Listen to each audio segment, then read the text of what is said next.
कल तक chemical bonding के लिए बेसिक क्लास देख लिए थे, क्या बेसिक चीज़ें हैं, और आज हम देखेंगे केमिकल बॉन्डिंग कितने टाइप के होते हैं और क्या होते हैं। इसमें हम आज पढ़ेंगे फर्स्ट टाइप के केमिकल बॉन्डिंग को। ठीक है, तो देखें फर्स्ट टाइम क्या है। तो हम देखते हैं केमिकल बॉन्डिंग का मतलब तो जान चुके हैं कि केमिकल बॉन्डिंग होता क्या है। किसी अणु में उनके परमाणुओं के बीच लगने वाला आकर्षण बल केमिकल बॉन्डिंग कहलाता है। यस, और ये केमिकल बॉन्डिंग हो रहा है तो क्यों हो रहा है? क्योंकि परमाणु जो होते हैं अपने नजदीक वाले इनर्ट गैस के समान इलेक्ट्रॉनिक विन्यास रखना चाहता है। दूसरे तरह से बोले तो परमाणु के अंतिम कोश में अष्टक पूर्ण होना चाहिए, 8 इलेक्ट्रॉन होना चाहिए, है ना, एक्सेप्ट हीलियम। हीलियम को छोड़कर हीलियम के अंतिम कोश में जो पहला एनर्जी लेवल है उसमें 2 ही इलेक्ट्रॉन होगा तो स्थायी हो जाएगा। हाइड्रोजन के अंतिम कोश में 2 इलेक्ट्रॉन होगा तो स्थायी हो जाएगा। सही है। बाकी सारे तत्व जो होते हैं अष्टक पूर्ण करना चाहती है, अंतिम कोश में 8 इलेक्ट्रॉन रखना चाहती है। एक शब्द को पहले बता दूं उसके बाद, कल हमने एक शब्द पढ़े थे वैलेंस इलेक्ट्रॉन, वैलेंस शेल। अब यहां पर एक वर्ड आता है कि कोर इलेक्ट्रॉन किसको बोलते हैं? कौन सा इलेक्ट्रॉन? Core electron. अगर आप वैलेंस इलेक्ट्रॉन समझ गए हो तो कोर इलेक्ट्रॉन समझना आसान होगा। वैलेंस इलेक्ट्रॉन को छोड़ करके सारे इलेक्ट्रॉन कोर इलेक्ट्रॉन। मतलब क्या है? वैलेंस सेल में उपस्थित इलेक्ट्रॉन को वैलेंस इलेक्ट्रॉन कहते हैं। बोलो, अंतिम कोश में उपस्थित इलेक्ट्रॉन को वैलेंस इलेक्ट्रॉन कहते हैं। तो अंतिम कोश के इलेक्ट्रॉन को छोड़कर जो अंदर के इलेक्ट्रॉन हैं उसे हम क्या कहेंगे? कोर इलेक्ट्रॉन कहेंगे। बात समझ में आ गई होगी। मतलब ये कह सकते हो आंतरिक कोशों में उपस्थित इलेक्ट्रॉनों को कोर इलेक्ट्रॉन कहते हैं, या यूं कह सकते हैं वैलेंस मैंने पहले दूसरी बार बोल रहा हूं, तीसरी बार बोल रहा हूं, वैलेंस इलेक्ट्रॉन यानी बाहरी कोश के इलेक्ट्रॉनों को, यानी वैलेंसी सेल में उपस्थित इलेक्ट्रॉनों को वैलेंस इलेक्ट्रॉन कहते हैं, तथा अन्य आंतरिक कोश में उपस्थित इलेक्ट्रॉनों को कोर इलेक्ट्रॉन कहते हैं। ये जो कोर इलेक्ट्रॉन है बंध बनाने में भाग नहीं लेता है, इसीलिए हम इसके बारे में ज्यादा सोचते नहीं हैं। बस हमारी है, कौन भाग लेता है बंध बनाने में? बॉन्ड बनाने में वैलेंस इलेक्ट्रॉन भाग लेता है, इसलिए हम वैलेंस इलेक्ट्रॉन कह रहे थे।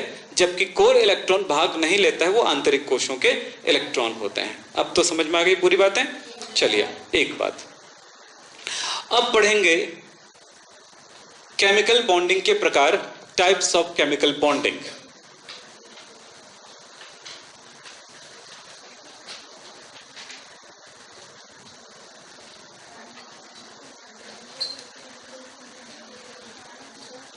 केमिकल बॉन्डिंग के कुछ प्रकार, 3 प्रकार पढ़ेंगे। फर्स्ट है आयनिक बॉन्ड,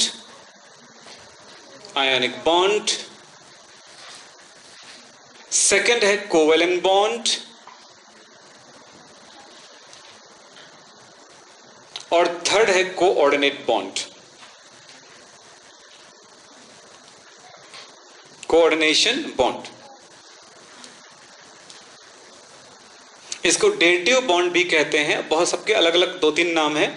जैसे फर्स्ट आयनिक बॉन्ड को कहेंगे हम लोग इलेक्ट्रोवैलेंट बॉन्ड,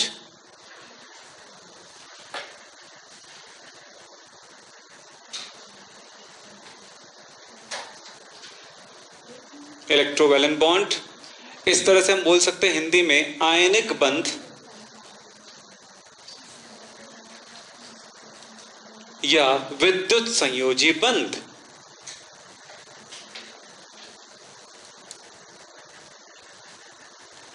तो भैया मैं हर बार सारे शब्दों का उपयोग नहीं करूंगा, चलेगा, एक शब्द का उपयोग करूंगा क्योंकि ऐसे में कंफ्यूजन क्रिएट होता है। कोवेलेंट बॉन्ड इसको कहते हैं सहसंयोजी बंध,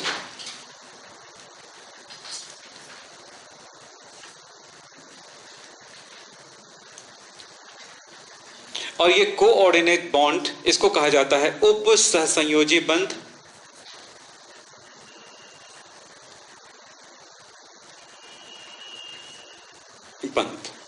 और दूसरा एक नाम है डेटिव बॉन्ड,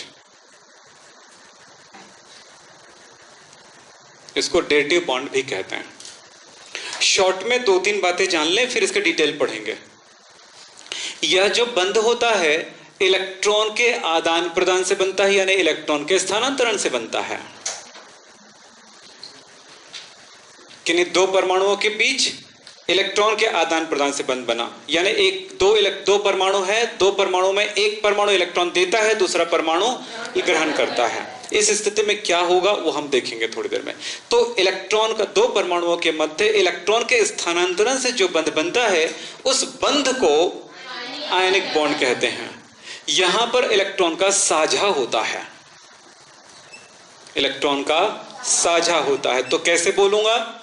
किन्हीं दो परमाणुओं के मध्य इलेक्ट्रॉनों के साझे से, साझेदारी से, शेयरिंग से, पार्टनरशिप से, पार्टनरशिपिंग बोल सकते हो, तो इससे बनने वाले बॉन्ड को बोला जाता है सहसंयोजी बंध।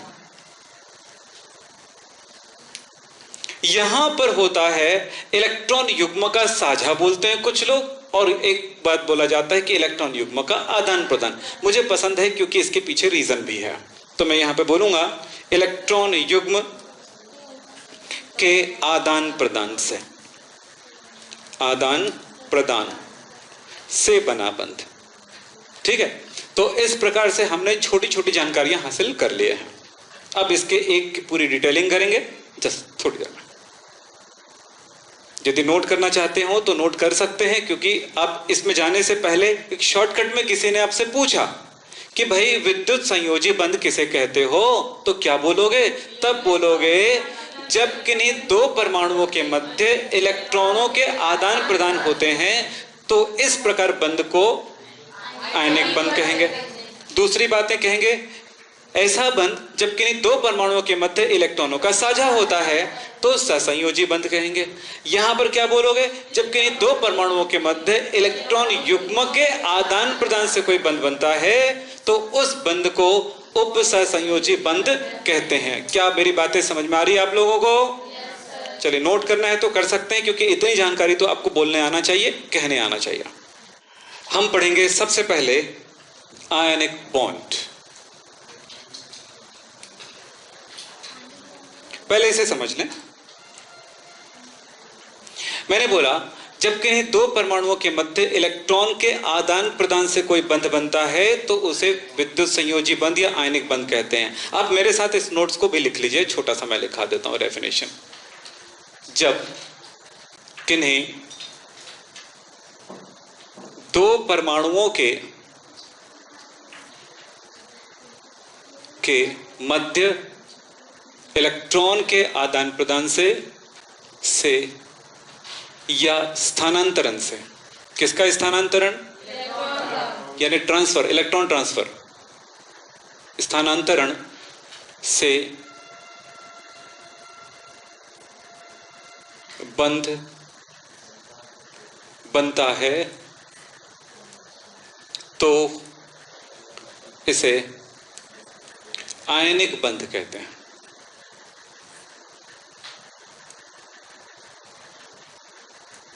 क्लियर है? एक छोटी सी बात है। फिर साथ में एक बात ध्यान रखेंगे कि आपको दो तीन बातों पे ध्यान देना। आप जानते हो ना, मेटल, मेटलॉइड, नॉन मेटल, ठीक है ना? तो मेटल यानी धातु। धातु क्या होता है? इलेक्ट्रॉन दाता। इलेक्ट्रॉन डोनर होता है, इलेक्ट्रॉन दाता होता है धातु। वे तत्व जो इलेक्ट्रॉन दान करता है वो धातु होते हैं। दूसरी बात, स्थानांतरण कर रहा है इलेक्ट्रॉन का, तो ऐसा तत्व होना चाहिए जो इलेक्ट्रॉन दान करता हो एक, और दूसरा ग्रहण करता हो, तो एक धातु होना चाहिए। यस। दूसरी बातें देखो तो अधातु, नॉन मेटल, अधातु, ये इलेक्ट्रॉन क्या होगा? इलेक्ट्रॉन ग्राही होता है। तो देखें हम यहां पर क्या कह सकते हैं, एक तत्व इलेक्ट्रॉन दान करता है। मैं इसको अगर थोड़ा ऐसे सिंबॉलिक लिखूं तो ये इलेक्ट्रॉन है, इलेक्ट्रॉन को इसको दान करता है, बस यही समझ सकते हो। तो ऐसे यौगिक जो आयनिक बॉन्ड है, तो आयनिक बॉन्ड जब बनता है तो आयनिक यौगिक बनेगा, आयनिक कंपाउंड बनेगा, सीधी सी बात है। तो मैं ये कह रहा हूं कि जब आयनिक बंध बनता है तो एक परमाणु इलेक्ट्रॉन दान कर रहा है, दूसरा ग्रहण कर रहा है। जो दान कर रहा है वो धातु है और जो ग्रहण कर रहा है वो अधातु है। तो हम यहां पर एक लाइन लिखते हैं, धातु इलेक्ट्रॉन दान कर धनायन में परिवर्तित हो जाता है, यानी बदल जाता है, तथा अधातु क्या करती है? अधातु इलेक्ट्रॉन ग्रहण कर ऋणायन में बदल जाता है, में परिवर्तित हो जाता है। इस प्रकार धनायन, धनायन को क्या बोलते हैं इंग्लिश में? कैटायन। क्या बोलेंगे इसको? कैटायन। ठीक है। और ऋणायन को क्या बोलते हैं? एनायन। ठीक है, एनायन। तो धनायन, इस प्रकार धनायन तथा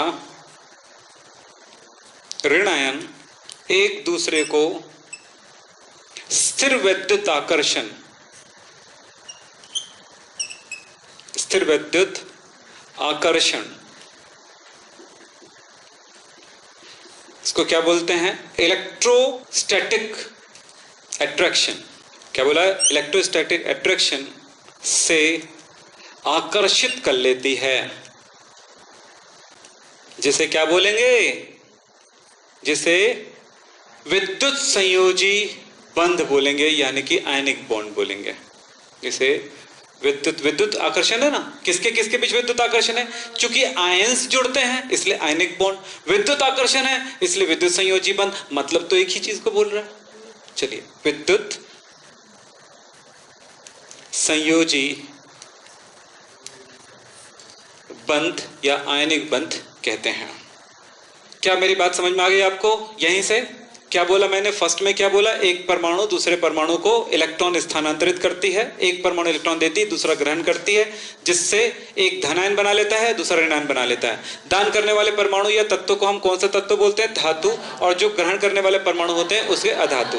तो मैं यहां पर और भी वर्ड्स को क्लियर कर सकता हूं। धातु के परमाणु इलेक्ट्रॉन दान कर, ज्यादा बेहतर शब्द हो जाएगा। क्या बोला मैंने?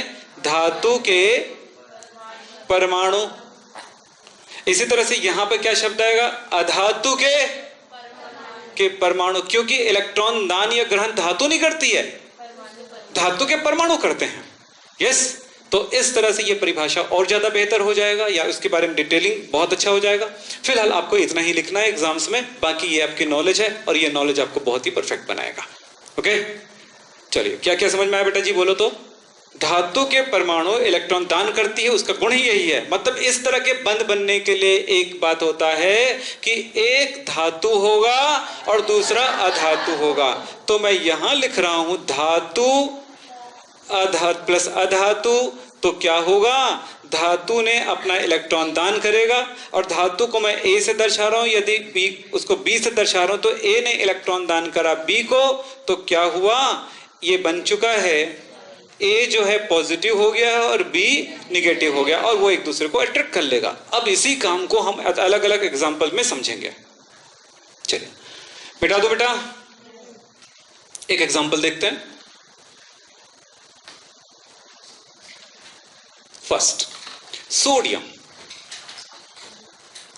तथा क्लोरीन। मैं अलग अलग लिख रहा हूं, डायरेक्ट नहीं लिख रहा हूं ये इस कंपाउंड में कौन सा है, मैं अलग अलग बता रहा हूं आपको। मैं सोडियम के बारे में क्या जानता हूं, जरा ध्यान दें। कल हमने देख लिया था लेविसडॉर्फ सिंबल, तो हम क्या जानते हैं? इसका एटॉमिक नंबर 11 2 8 1 1s2, सेकंड में 2s2 2p6, थर्ड में 3s1। आ गया कि नहीं आ गया? अगर आपको इस तरह के इलेक्ट्रॉन, देखो हमेशा याद रखना, इस तरह से इलेक्ट्रॉनिक कॉन्फ़िगरेशन करने में आपको हमेशा तकलीफ होगी, क्योंकि छोटे एलिमेंट्स तक के कर सकते हो, परमाणु क्रमांक 20 तक के कर सकते हो, 21 22 23 के बाद थोड़ी सी तकलीफ शुरू हो जाती है और वो रॉन्ग होने लगता है, और 100% रॉन्ग होता है। तो अगर मुझे ये बोला जाए 24 का करना है तो मैं कैसे करूंगा? तो मैं उससे बेहतर है कि सबसे पहले क्या कर लूं, मैं 32 का इलेक्ट्रॉनिक कॉन्फ़िगरेशन करके दिखाता हूं आपको, ठीक है? लेकिन मैं सीधे सीधे इसको कैसे करके दिखाऊंगा, इस फॉर्म में कैसे लाऊंगा वो चेक करना। मान लीजिए किसी एलिमेंट का एटॉमिक नंबर 32 है, तो मैं कैसे लिखूंगा? 1s2 2s2 2p6 3s2 3p6 4s2 3d10 and 4p2, यही होगा। चेक कर लो।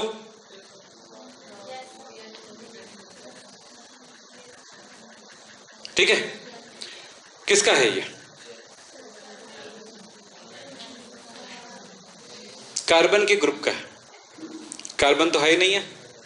कहे शिव जी, कहे ये 8 जोड़ो, फिर कितना जोड़ो? 18 जोड़ो, कितना होगा बताओ? ये कितना हो गया? 14। अब ये कितना हो गया? हो गया कि नहीं हो गया? जर्मेनियम। वो अलग बात है, ये हमको नहीं करना था, ये सब चीजें इसका है। फिलहाल अब बताते हैं, ये first energy level, second energy level, third energy level यहां से, और ये फोर्थ एनर्जी लेवल है। 1s first energy level, 2 2 3 3 4 4। Yes, तो कितना इलेक्ट्रॉन है इसमें? 2 8। ये कितना हुआ थर्ड एनर्जी लेवल में? 18 और ये कितना? 4। ये इलेक्ट्रॉनिक कॉन्फ़िगरेशन है। फोर्थ ग्रुप का एलिमेंट है, यानी 14 ग्रुप का एलिमेंट है कार्बन वाला, तो उसके अंतिम कोश में 4 ही इलेक्ट्रॉन होते हैं। कल ही बात हुई थी। कुछ स्टूडेंट्स ने मुझसे ये पूछे थे कि सर मुझे इस तरह का इलेक्ट्रॉनिक कॉन्फ़िगरेशन बनाने नहीं आ रहा है, तो मैं आपके लिए स्पेशली ये टॉपिक बताया मैंने, इस तरह से करना है। यानी आपको अफबाउ प्रिंसिपल का पूरा हेल्प लेना है और उसी से इलेक्ट्रॉनिक कॉन्फ़िगरेशन होगा, तब जाकर के ये कर पाएंगे। अब डायरेक्ट बोलेंगे सर मैं इस तरह से करने की कोशिश करूंगा, तो आप गलतियां करते रहेंगे, मैं 50 दिन तक बताते रहूंगा, आप सीख नहीं पाएंगे। तो आप लोग देख लीजिए, ऐसे करा जाता है इस काम को। अब देखेंगे Na का किसके साथ? Cl के साथ। तो Cl का एटॉमिक नंबर 17 287। हमने ये देखा कि इसका लेविस डॉट सिंबल होगा 1 इलेक्ट्रॉन वाला, इसके अंतिम कोश में 7 इलेक्ट्रॉन, 1 2 3 4 5 6 7 होगा। सही है? अब बताओ, ये अंतिम कोश से 1 इलेक्ट्रॉन दान करेगा। मैंने बताया था मेटल दान करते इलेक्ट्रॉन, सीधा सा मतलब यही हुआ। और दूसरे तरह से ये कह सकते हैं कि किसी एटम के लास्ट सेल में 4 से कम इलेक्ट्रॉन रहा तो इलेक्ट्रॉन दान ही करेगा। तो कितना है इसमें? 1 है, 4 से कम है, 1 इलेक्ट्रॉन दान कर देगा। ठीक है, जिसको भी दान करेगा। दूसरा है ये क्लोरीन, इसके अंतिम कोश में कितना इलेक्ट्रॉन है? 7। अष्टक पूर्ण करने के लिए 1 इलेक्ट्रॉन की आवश्यकता है, सो 1 इलेक्ट्रॉन ग्रहण कर लेगा। चलो देखते हैं क्या हुआ। इसने 1 इलेक्ट्रॉन दान कर दिया, चलो ऐसे मान लेते हैं, चलेगा। 1 इलेक्ट्रॉन निकल गया, इसका Na बन चुका है Na+। दूसरी बातें होती है, Cl पर 7 इलेक्ट्रॉन था, आपको पता है, बोलो ये, और 1 इलेक्ट्रॉन आता है इनसे, तो ये हो गया माइनस। 1 प्लस 1 माइनस को अट्रैक्ट करेगा, तो क्या हुआ जरा देखें। Na प्लस Cl को उनके इलेक्ट्रॉन पेयर्स के साथ, इन्हें उनके इलेक्ट्रॉनों के साथ आप दर्शा सकते हो। माइनस अंदर रखो या बाहर रखो, तुम्हारी मर्जी, फिलहाल अंदर ही रखेंगे। ये बन गया, अर्थात क्या बन चुका है? NaCl। आप विद्युत संयोजी बंधों को इसी तरह से दर्शाएंगे। अगर आप बोल रहे होंगे सर मैं इससे ज्यादा डिटेल करना चाहूंगा, Na का अंतिम कोश में 1 इलेक्ट्रॉन है, दान किया इलेक्ट्रॉन, तो बन गया Na+। Cl के अंतिम कोश में 7 इलेक्ट्रॉन है, 1 इलेक्ट्रॉन ग्रहण किया, जुड़ा, तो मतलब क्या हो गया? Cl-।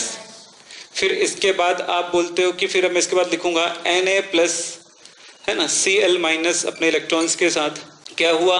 Na+, Cl-, ये दोनों एक दूसरे को अट्रैक्ट कर लिया, यानी फाइनली क्या बना लिया? NaCl बना लिया। आप ऐसा भी नोट कर सकते हो, कोई प्रॉब्लम नहीं है, एक लाइन में बढ़िया हो जाती, बात खत्म हो जाता है। ठीक, तो चलिए नेक्स्ट बताऊं कि नोट करेंगे?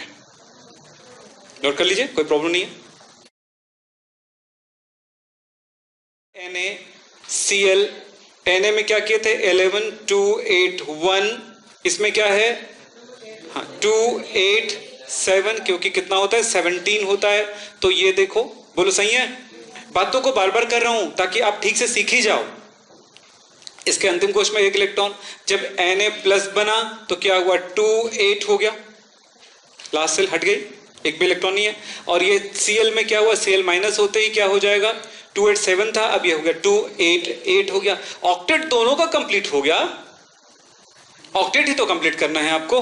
तो इस तरह से क्या हो जाता है? ये बॉन्ड बन जाती ये दोनों विपरीत आवेश वाले आयंस, यानी कि positive ion, negative ion, cation, anion, दोनों एक दूसरे को इलेक्ट्रिसिटी यानी कि विद्युत से एक दूसरे को आकर्षित करती है, और यही आकर्षण विद्युत संयोजी बंध कहलाता है। एक दूसरा एग्जांपल देता हूं मैं आपको। Ca तथा Cl, सी में तुम कंफ्यूज हो जाओगे तो मैं F ले लेता हूं, चलेगा? Ca और F।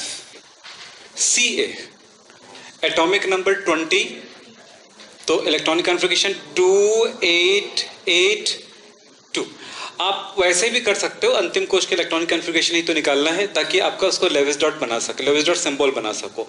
मैं लेविस डॉट सिंबल को बताने के लिए ये इलेक्ट्रॉनिक कॉन्फ़िगरेशन कर रहा हूं और बता रहा हूं कि इसके अंतिम कोश में 2 इलेक्ट्रॉन है जबकि उसके अंदर जस्ट 8 इलेक्ट्रॉन है। तो ये 2 इलेक्ट्रॉन का डॉट लगेगा और अगर ये दोनों इलेक्ट्रॉन दान कर दिया जाए तो ऑक्टेट कंप्लीट हो जाएगा। दूसरी बात, मेटल है तो इलेक्ट्रॉन तो दान करेगा ही करेगा। मैंने बोला ना, एक मेटल दूसरा नॉन मेटल, मेटल दान ही करता है, चलिए कभी ग्रहण नहीं करते इलेक्ट्रॉन। फिर फ्लोरीन की बातें करें, फ्लोरीन इलेक्ट्रॉन, हाँ, एटॉमिक नंबर 9, 2, 7, अंतिम कोश में 7 है। 8 इलेक्ट्रॉन बनाने के लिए वो एक ही ग्रहण करेगा। जो काम इजी होता वही किया जाता है। जैसे ये अगर चाहे तो 6 इलेक्ट्रॉन ग्रहण कर सकता है ताकि ऑक्टेट कंप्लीट हो, लेकिन इसमें काफी ज्यादा एनर्जी लगेगी क्योंकि ज्यादा काम करना पड़ेगा। तो 2 और 6 में 2 दान करेगा या 6 ग्रहण करेगा। इस कंडीशन में क्या बोलेंगे, या तो हाँ भाई हीलियम के समान होना चाहेगा या फिर नियॉन के समान होना चाहेगा। तो नियॉन के समान होने में क्या होगा, 1 इलेक्ट्रॉन ग्रहण करके 8 हो जाएगा। तो एक ही इलेक्ट्रॉन ग्रहण करती है, तो इसके अंतिम कोश में 7 इलेक्ट्रॉन।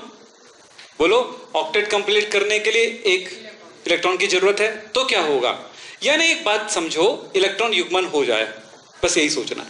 तो कितने, ये 2 इलेक्ट्रॉन दान करना चाहता है, तो एक फ्लोरीन तो एक ही इलेक्ट्रॉन ग्रहण कर सकती है क्या? दूसरे इलेक्ट्रॉन के लिए दूसरे फ्लोरीन लेना पड़ेगा, सही है? मैं इस तरह से दिखा देता हूं। तो 1 इलेक्ट्रॉन लेना चाहेगा आज। अब बोलो, दोनों इलेक्ट्रॉन दोनों को मिल गया एक एक करके और दोनों का ऑक्टेट कंप्लीट हो गया, इसका भी हो गया। तो क्या मतलब हुआ, मतलब ये हुआ Ca 2 इलेक्ट्रॉन दान करता है, 2 प्लस लगता है। 2 ठो हमारे पास है F, और F के अंतिम कोश में कितना इलेक्ट्रॉन है, अब 8 हो गया है, और वो है 2 ठो 2।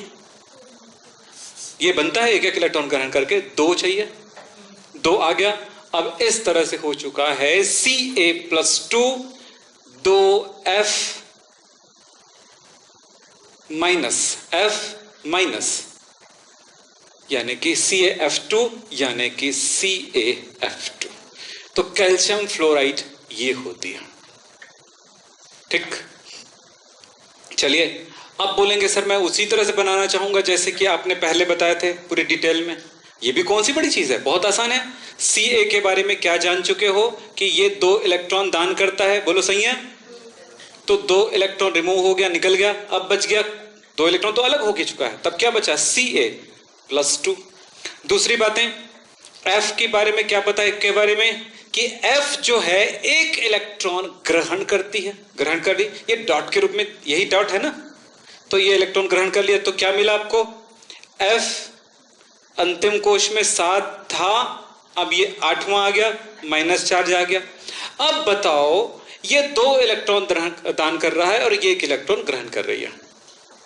याद रखो 2 रिएक्शन मेरे पास है, first and second, 1 and 2। Yes, तो राइट हैंड साइड जितना इलेक्ट्रॉन होगा, लेफ्ट हैंड साइड भी उतना ही इलेक्ट्रॉन होना चाहिए। बताओ, इधर इलेक्ट्रॉन 2 है और इधर इलेक्ट्रॉन 1 है इसमें, बोलो। तो दोनों को बराबर रखने के लिए मैं क्या करूं, इस रिएक्शन को मैं 2 से मल्टीप्लाई कर दूं, पूरा reaction 2F 2 electron 2F minus हो गया। बोलो, मैंने अब बताओ, अब दोनों को जोड़ूंगा, इसको इस तरफ जोड़ूंगा एरो के पहले, तो क्या हुआ, Ca प्लस कितना हुआ, F, हाँ, तो कितने बार हो गया ये, 2 टाइम्स। अब उधर क्या, इलेक्ट्रॉन 2 इलेक्ट्रॉन इधर भी है, 2 इलेक्ट्रॉन उधर भी है, दोनों कट जाएगा, क्या बचा, Ca+2 प्लस F माइनस बोलो 8 इलेक्ट्रॉन के साथ ये कितने बार आया? 2 बार। मैंने 2 लिख दिया। चाहो तो ऐसे करके भी लिख सकते हो, तुम्हारी मर्जी। समझ में आ रही बातें? यही हुआ है। और ये दोनों आपस मिल जाएंगे तो क्या बना? Ca+2। बिल्कुल इलेक्ट्रॉन के साथ, चार्ज के साथ मैं दिखा रहा हूं इसको, है ना? तो इस तरह से माइनस और फाइनल CaF2 बनाता है। क्या ये बात समझ में आ गया? अब तुम पे डिपेंड करता है कि तुम किस तरह से लिखना पसंद करोगे। अब इसको ऐसे दर्शाए हो, उसकी जगह पे मैं एक और काम बता देता हूं। चलिए थोड़ी सी और कोशिश करते हैं कि हम और भी शॉर्ट में लिख सके। कोई बहुत बुरा तो होगा नहीं। हर चीज आना चाहिए आपको, तब आप स्टूडेंट हैं, तब आप काम कर पाओगे। नहीं तो फिर अरे ये अलग दिख रहा है, मेरे को समझ में नहीं आ रहा, हर बार आप उसको अवॉइड करते जाओगे। समझ रहे हो? तो हर तरह से काम आना चाहिए। अगर मैं अलग तरह से बोलूं तो क्या बोलूं? कुछ अलग नहीं कर रहा हूं, सब एक ही चीज है। Ca पर 2 इलेक्ट्रॉन है, प्लस F पर अंतिम कोश में 7 इलेक्ट्रॉन है, जैसे कि मैं इलेक्ट्रॉनिक कॉन्फ़िगरेशन से बता चुका हूं। तब क्या होगा? तब 2 इलेक्ट्रॉन ये दान करती है, जबकि फ्लोरीन 1 इलेक्ट्रॉन ग्रहण करती है। कैल्शियम दोनों इलेक्ट्रॉन को दान करेगा नहीं तो स्थायी नहीं होगा, उसके ऑक्टेट कंप्लीट नहीं होगा। फ्लोरीन 1 ही इलेक्ट्रॉन ग्रहण करेगा, 2 नहीं ग्रहण करेगा। ऐसा नहीं कि यार आज 1 रोटी ज्यादा बन गई तो भैया मैं खा ही लेता हूं। खा लो, फिर आंखें बाहर आ जाएंगे, अंदर से धक्का लगेगा, आंख बाहर, कान बाहर, हालत खराब हो जाती है। फिर एक ही कोशिश करते हो, कहां पे है वॉश बेसिन, वॉश बेसिन कहां, वहां जाते हो थोड़ा कम हो जाए, होता नहीं है। ठीक है, सही बोल रहा हूं कि नहीं? ये बात बोलने की है, इसलिए कि वो ऐसा हो ही नहीं सकता है। आप एक्स्ट्रा कर ही नहीं सकते हो। एक्स्ट्रा कर लो तो तुम्हारी हालत खराब हो जाएगी, अंत तो वो बाहर ही हो जाएगा, अलग हो जाएगा, यानी एक्स्ट्रा हो नहीं सकता है। दूसरी बात है, इनको 2 देना ही है ऑक्टेट कंप्लीट करने के लिए, स्थायी होने के लिए। इनको 1 लेना ही है। चलो बात बहुत हो गई, बात समझ में आ गई होगी। कितना फ्लोरीन लगेगा? 1 के बाद 1, 2, मैंने 2 लग दिया। तो क्या हो गया बोलो तो? Ca+2 ब्रैकेट में मैंने लिख दिया F को उनके इलेक्ट्रॉनों के साथ। अब इसका ऑक्टेट भी कंप्लीट हो गया है, तो ये माइनस लगा दिया, ट्वाइस लगा दिया, हो गया। इतने में काम चल गया, कंप्लीट CaF2। ओके? तो आप मत सोचना कि मेरे गुरुजी ने ऐसा बताए थे, ऐसा बताए थे, ऐसा बताए थे। उसने जो भी बताए थे कंप्लीट और सही बताए थे। अब कहां है? एक एग्जांपल थर्ड, Ca और O के मध्य देखिए। Ca के बारे में पता चल गया है कि उनके लास्ट सेल में 2 इलेक्ट्रॉन है, पहले भी कर चुके हैं इस काम को। ऑक्सीजन के बारे में क्या पता है? इसका एटॉमिक नंबर 8 तो होगा 2 6 6 1 2 3 4 5 6। अब बताओ मेटल, नॉन मेटल। मेटल 4 से कम इलेक्ट्रॉन है, सीधा सा जवाब यही है। तो ये क्या करेगा? इलेक्ट्रॉन दान करेगा। कितना दान करेगा? 2। और ये कितना ग्रहण करेगा? कितना? 2। क्यों? क्योंकि 6 है, 8 होना चाहेगा, या 2 अयुग्मित है, 2 ग्रहण करेगा।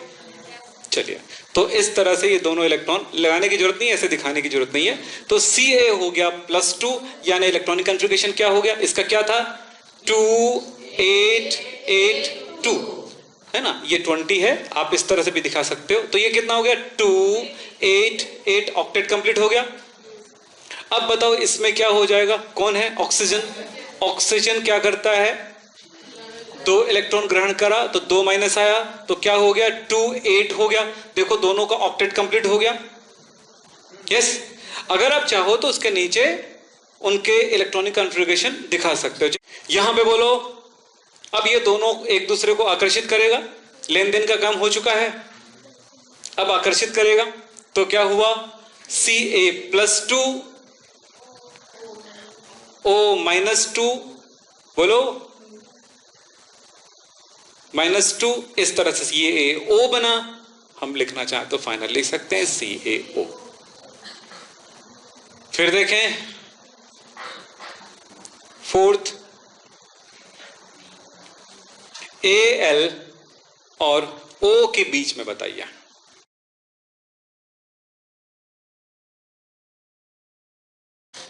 जल्दी बताओ, बन जाएगा? Very good. जल्दी बनाओ। कुछ और देता हूं, magnesium oxide, aluminium fluoride, magnesium और ऑक्सीजन के बीच, एल्यूमिनियम और फ्लोरीन के बीच, लिथियम और ऑक्सीजन के बीच, Mg और F के बीच आदि। हाँ, इसको बना के लाएंगे आप कल, ये वाला, इसको नोट कर लीजिए सबसे पहले, ये होमवर्क है। हम नेक्स्ट क्लास में पढ़ेंगे आयनिक बंध को प्रभावित करने वाले कारक, और उस कारक से हमको समझ में आ जाएगा कि आयनिक प्रॉपर्टीज कितनी हैं उस कंपाउंड में, और यह समझ में आ जाएगा कि इसमें कोवेलेंट प्रॉपर्टीज कितनी हैं। जब आयनिक बंध होता है किन्हीं दो परमाणुओं के मध्य, तब उस यौगिक को कहा जाता है आयनिक कंपाउंड। तो आयनिक कंपाउंड किसे कहेंगे? Ionic compound. आयनिक कंपाउंड किसको बोलेंगे? बोलिए। वे कंपाउंड जिनमें उनके परमाणुओं के मध्य आयनिक बॉन्ड होते हैं। तो ये सब कंपाउंड कौन सा पढ़ रहे हो? आयनिक कंपाउंड है। तो आयनिक कंपाउंड में क्या खास है? एक तत्व इलेक्ट्रॉन दाता जो कि धातु है, एक तत्व इलेक्ट्रॉन ग्राही जो अधातु है। मतलब बात समझ में आ गई, धातु और अधातु के बीच में जो बना हुआ बंध है उसको आयनिक बंध कहते हैं, और इस तरह के कंपाउंड आयनिक कंपाउंड होते हैं। जब हम सहसंयोजी बंध में जाएंगे तो अधातु अधातु के बीच में बंध बनेगा। आपको बता देता हूं पहले से, है ना, उसके आगे की क्लासेस में देखने को मिलेगा। क्या आप ठीक से समझना चाहते हैं? अब बताना चाहूंगा, जिन बच्चों ने अच्छे से चैप्टर 4 नहीं पढ़े होंगे उनका 12th में बहुत तकलीफ हो रही है, वो सारे बच्चे जानते हैं। सही बोल रहा हूं ना? इसको बना लिए, इसको फाइनल करते हैं। एल्यूमिनियम एटॉमिक नंबर 13, बोलो। 2 8 3, अंतिम कोश में 3 इलेक्ट्रॉन, प्लस ऑक्सीजन 8, तो क्या 2 6 1 2 3 4 5 6। अब बोलो तो जरा, ये 3 इलेक्ट्रॉन दान करना चाहता है, और 3 इलेक्ट्रॉन दान करने के बाद बन जाएगा Al+3, और ऑक्सीजन 2 इलेक्ट्रॉन ग्रहण करेगी इस तरह से, और ये -2 हो जाएगा। प्रॉब्लम ये क्रिएट हो रहा है कि इसने 3 दान किया, इसने केवल 2 ग्रहण किया, एक गया कहां? तो दोनों में बराबर याद रखना, ये जितना दान करेगा उतना ही ये ग्रहण करेगा, या ये जितना ग्रहण करेगा उतना ही दान करेगा। तो इसके लिए परमाणुओं की संख्या को एडजस्ट करेंगे। तो क्या करें? इसकी संयोजकता कितनी आ रही बेटा? 2 है ना, आ रही है ना, 2 इलेक्ट्रॉन ग्रहण कर रहा है, तो इसको आप उसके सामने 2 लिख दो। अब इसकी संयोजकता कितनी? 3 इलेक्ट्रॉन दान करेगा, 3 संयोजकता है, तो इसके सामने 3 लिख दो। मतलब क्या हुआ? एल्यूमिनियम 2 है, 2 एल्यूमिनियम टोटल 6 इलेक्ट्रॉन दान करेगा, बोलो। 1 2 3 दान करेगा, इंटू 2 6। 3 ऑक्सीजन, हर ऑक्सीजन 2 इलेक्ट्रॉन दान कर रहा है, तो 3 ऑक्सीजन कितना करेगा? 3 गुना 2 6, तो 6 दान किया, 6 ग्रहण किया। और इस तरह से ये कितने बार हो गया? 2 टाइम्स, ये 3 टाइम्स। अगर इसको मिलाओ तो क्या मिलेगा? Al+3 ट्वाइस, O -2 थ्राइस, +6 -6, बराबर है। जितना प्लस रहता है उतना ही माइनस रहता है। फाइनली क्या बना? Al2O3। इस तरह से बनाना है, और जो दूसरे होमवर्क मैंने दिए वो सारे होमवर्क को करके आना है। बहुत मजा आएगा, ये चैप्टर बहुत कुछ सीखने को मिलेगा आपको।